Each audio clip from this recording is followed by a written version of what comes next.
Welcome back, my wisdom walkers. And for those of you who are new to my channel, Life Lessons Learned, my name is Sherry.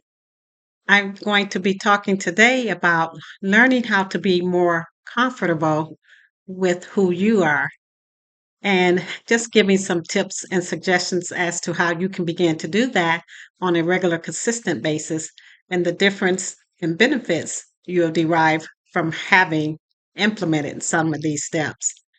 Now, some of you may be aware that I am a published author of over a dozen books. One of my books that I wrote was called STEP, STEPP, and that stands for Start to Exercise Personal Power. So, when I was doing my seminars and workshops and speaking engagements, I based a lot of the information that I'm going to share with you is included in that book. And these are some things that I've learned either from my youth or having become an adult and just experiences that I've had in life. And these are really simple yet powerful steps for you to begin to really feel comfortable with who you are and also being comfortable with the type of person you want to create yourself to be. So let's get started. One of the things that you'll definitely want to do is stop comparing yourself to others. A lot of times when we're feeling down in the dumps or when we're um, not feeling good about ourselves, it's because we've compared ourselves to someone else. And that someone else is, of course, usually someone that we perceive as being more successful um, in their life or someone who has been able to achieve some of the things that we would like to achieve in our lives, and we just haven't gotten there yet. Now, the harmful aspect of that is you have no idea what got that person that you're comparing yourself to, the steps that they had to take in order to get to that point. You have no idea of the sacrifices they had to make, the long nights they may have stayed up burning the candle at both ends, the um, educational aspects of what it took for them to get to the point that they're at. Now, that's not to say you need to know any of that. My whole point with this is you don't compare yourself with them and simply look at the things that you would need to do in order to achieve the goals that you would like to have in your life. And then, come on, you guys, not just look to see what you need to do. Take the action steps to do them, okay? Because you all know what one of my mantras is applying the lessons that you're learning in life. So if you see some steps that you need to make, then begin to take those steps or begin to make a type of a goal plan where you can begin to take those steps incrementally so you can get to the point that you would like to be in your life. Now, another way to feel much more comfortable with who you are is to take inventory of your own successes. Now, let me tell you a little bit about that. I remember when I was first starting to become, was starting to want to publish my very first book. And you know how we do. This one's going to be a bestseller. I'm going to be like so and so. I'll be doing book signings. So we start thinking about all of the things that shows us what our success would look like. But in the interim, while I was doing that, I began to negate some of the steps that I had accomplished. I was like, okay, so now you got your first book. Okay, now you got it in Barnes and Noble. If most of you guys know what Barnes and Noble is, it's the number one physical largest bookstore in the US.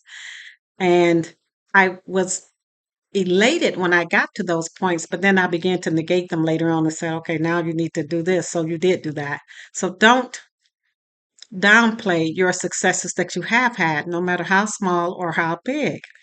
Because I always say there's really no such thing as a small success. Each of your successes are successes within themselves and they lead to that bigger picture. So always remember to take inventory of all the things that you have succeeded in that are getting you to that point. Now, another thing I like to say, and you guys probably heard this from all over, but it really is true. You do need to focus on gratitude and really be grateful for the path or paths that you've walked on and the things that you've learned during that time, and really be grateful for what you have learned, what you have experienced, and what you've applied in your life. I just yesterday, you guys can look around, I was thinking about where I'm at in life and really enjoying where I'm at and how I got here. So I love my beautiful apartment, love my car. Went to take it to get washed yesterday, and I just enjoyed a good movie, which was Denzel Washington's newest movie, Spike Lee directed, from highest to lowest. It's not what I thought just by looking at the trailers, but it was much more than what I'd expected. I really enjoyed it. And for those who saw my previous video about lessons I've learned with my solo life, I did go to the movies by myself because I that's what I do, and I really enjoyed it. And the funny thing is that movie theater was actually sold out, and I haven't been in a sold out movie theater since COVID. So that was really good to see. But back to these lessons. Another way to really begin to feel comfortable within yourself and with who you are is to accept change. Listen, guys, no one, let me say this. In my past, I don't do it now, but in my past, I freaking hated change. I wouldn't even change a route of a place that I would go to. I would always use the same route, the same street, the same freeway. Never learned how to get to a place by going a different route because I was like, why? I know this route. But guess what? When that freeway is closed or when your exit is closed, now you need to know how to navigate. And that's not such a good thing. Now, that's just a basic example. I also didn't like change at work. You know how it is. The supervisor says, we're going to train you on two different other departments. So whenever we're short on those, you'll know that stuff. I'm like, I'm still learning my own job. Can I just deal with learning my own job? So I get it. Change is something that a lot of us just don't like, but change is inevitable. And as soon as we can get comfortable with that idea, then we can be more comfortable with who we are and where we are in life and not be so rigid or so fearful of change. Another tip that I like to share is just practice being present. By that, I mean, if you're in the company of family or friends or colleagues and you're enjoying some time out, don't begin to start thinking about stuff and things in your past or things you wish you could have done differently. The past cannot be changed. So that's one thing where we don't have to worry about change, right? There's nothing we can do about it. It's done.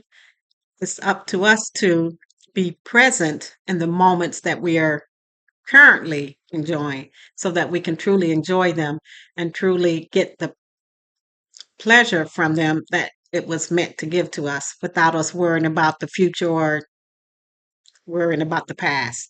So always practice being present with what you're doing, when you're doing it, and with whom you're doing it with.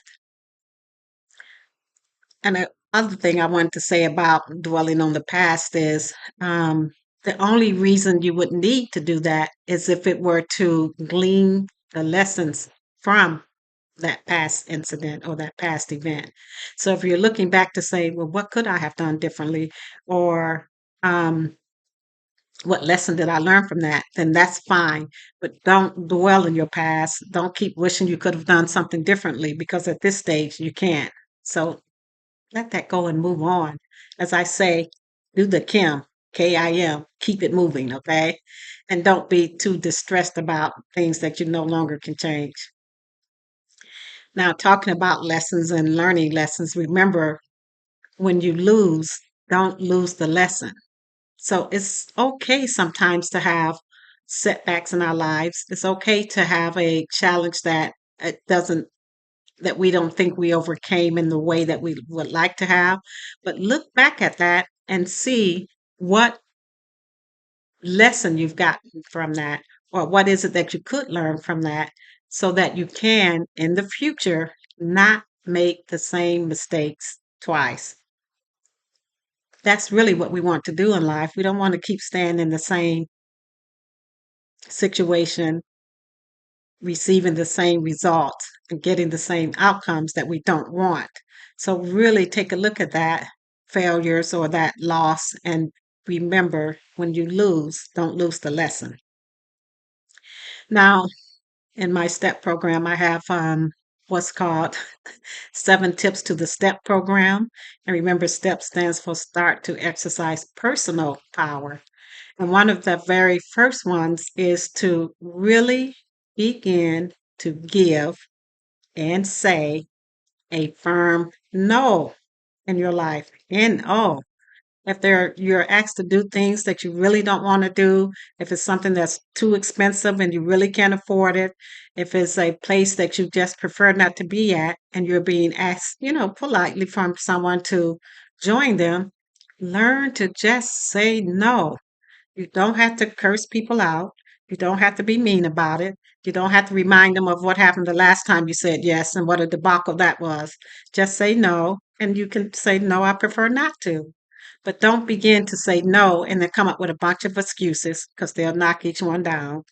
Don't say no and start giving reasons why you can't do it. And don't say no and start coming up with elaborate stories as to why you're saying no. Just let your no be your no. Once you begin to do that consistently in your life with the people and the circumstances that you need to do that, trust me, it does get easier. So you don't have to wait till you're 50 or 60 to start saying no, or, wait for a spouse or someone else to say no for you so you can pin it on them. Learn to begin to step into your own power, learn the power of your own no, and be okay with that. We don't owe people why we don't want to do something. We just don't want to do it, okay? So these were things that I actually learned early on in life, and it made me very comfortable with who I am and who I was creating for myself to be. But beyond that, it allowed others to see who I was and to see that I was comfortable and confident with who I was. So it didn't matter to me what others thought about that. My thing was, I'm going to be honest with people. I'm going to be upfront with people. I'm going to let people know that I can be or I am trustworthy and, Princess Prompt. So I'll throw that in because I'm always making sure I'm on time for everything. I actually get places earlier. But these are characteristics that I wanted to be known for. So when you're talking about learning to be more comfortable with who you are, ask yourself what traits, what characteristics do you want people to know you by? What do you want to be known for? And then begin to strive to exhibit those habits in your life so that they become consistent with you and that others can see who you're developing as yourself as a person. So these are just some tips that I wanted to share with you all. They're simple yet powerful tips. And probably nothing is more powerful than the word no. It just is. Um, and as you begin to learn to implement some of these, stop comparing yourself to others, focusing on gratitude, accepting change because it is inevitable, especially in today's society. I mean, we all know that, right? It's not like yesteryear when it took weeks to get news to you. So, and then just practicing being present. I would love to hear from you guys which of these tips you would be willing to begin to implement in your life, which ones you're already using, and if you've planned to do some in different areas of your life so you can see and reap the rewards of beginning to implement these ideas. Again, this is Sherry. This is Life Lessons Learned. My mantra is knowledge is in the knowing, but wisdom is in the doing. So just knowing the thing, I know back in the day we used to say knowledge is power. It's only power if you use it, if you implement it, if you act on it. So that's why I say knowledge is in the knowing, but wisdom is in the doing. So hopefully, um, to my wisdom walkers, I want to say thank you as always. For those of you who are new, If you're so inclined, please subscribe. If you prefer to watch some of my previous videos before you make up your mind, that's great. Okay. I'm not looking to have everyone that sees one video all of a sudden subscribe and start watching. I mean, if you're so inclined, as I've said, I would more than appreciate it. This is Sherry. I will see you guys on the next round. Thanks. Bye bye.